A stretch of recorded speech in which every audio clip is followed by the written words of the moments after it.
जब पूरी दुनिया सो रही थी तब भारत ने एक नई जिंदगी और आज़ादी के साथ जागने की शपथ ली। 14 अगस्त 1947 की रात वह ऐतिहासिक रात थी जब भारत ने अपनी गुलामी की बेड़ियां तोड़कर स्वतंत्रता प्राप्त की। यह केवल एक तारीख नहीं थी बल्कि सदियों की गुलामी, अनगिनत बलिदानों और संघर्षों का अंत था। यह वह रात थी जब भारत ने अपनी तकदीर खुद लिखनी शुरू की। लेकिन इसके साथ ही यह वह रात भी थी जब लाखों लोग बिछड़ गए, उनकी नदियां बहीं और विभाजन का गहरा जख्म हर भारतीय के दिल में दर्ज हो गया। भारत पर लगभग 200 सालों तक अंग्रेजों का शासन रहा।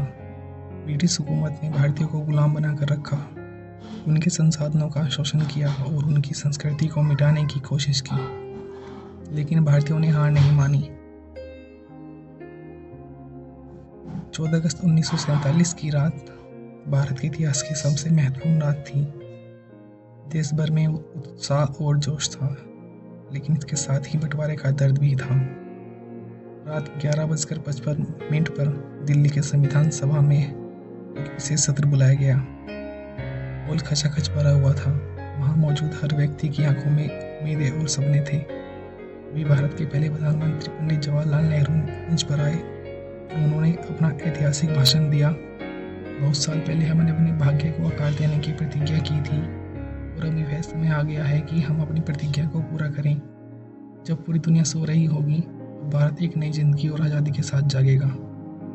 उनके इन शब्दों ने पूरे हाल को गर्व और जोश से भर दिया। यह सिर्फ एक भाषण नहीं था, बल्कि उन लाखों बलिदानों की गूंज थी जिन्होंने भारत की आज़ादी के लिए अपना जीवन समर्पित कर दिया था। रात के ठीक 12 बजते ही भारत आज़ाद हो गया। संविधान सभा में जनगण मन गाया गया। पूरा देश झूम उठा। सड़कों पर नाच गाने शुरू हो गए। तो भारत माता की जय के नारे गूंज रहे थे।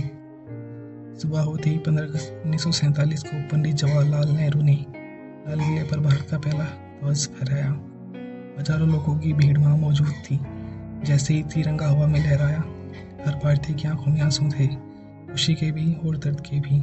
नेहरू ने फिर से भाषण दिया और देश को एक नए सफर की ओर लेकर चले। यह एक नई शुरुआत थी, एक नए भारत की, जो अब खुद अपने फैसले ले सकता था। जहां एक और भारत आज़ादी का जश्न मना रहा था, वहीं दूसरी ओर देश के विभाजन की आग में लाखों लोग जल रहे थे। बंटवारे में करीब 10 लाख लोग मारे गए। 1.5 करोड़ से ज़्यादा लोग अपने घर छोड़कर शरणार्थी बन गए। हिंदू, मुस्लिम, सिख सबकी बस्तियां जल रही थी। रेलगाड़ियों में सिर्फ लाशें आ जा रही थी। परिवार बिछड़ रहे थे। माँ बेटियां लूटी जा रही थी। इंसानियत मर रही थी। जब पूरा देश जश्न मना रहा था, महात्मा गांधी दिल्ली में नहीं थे, वह बंगाल के नोआखली में थे, जहाँ हिंदू मुस्लिम दंगे हो रहे थे। जब उनसे पूछा गया, बाबू आप दिल्ली क्यों नहीं आए, यह देश आज़ाद हुआ है, गांधी जी ने आंसू भरी आंखों से कहा, मुझे यह आज़ादी अधूरी लगती है। जब तक हिंदू मुस्लिम भाईचारे से नहीं रह सकते, तब तक यह आज़ादी मेरे लिए अधूरी है। उन्होंने दंगे रोकने के लिए शुरू कर दिया, लेकिन उनका दिल पूरी तरह से टूट चुका था। आज अगर हम खुली हवा में सांस ले रहे हैं, तो यह भगत सिंह, चंद्रशेखर आज़ाद, नेताजी सुभाष चंद्र बोस, सरदार पटेल, महात्मा गांधी और अनगिनत शहीदों की कुर्बानियों की वजह से संभव हुआ है।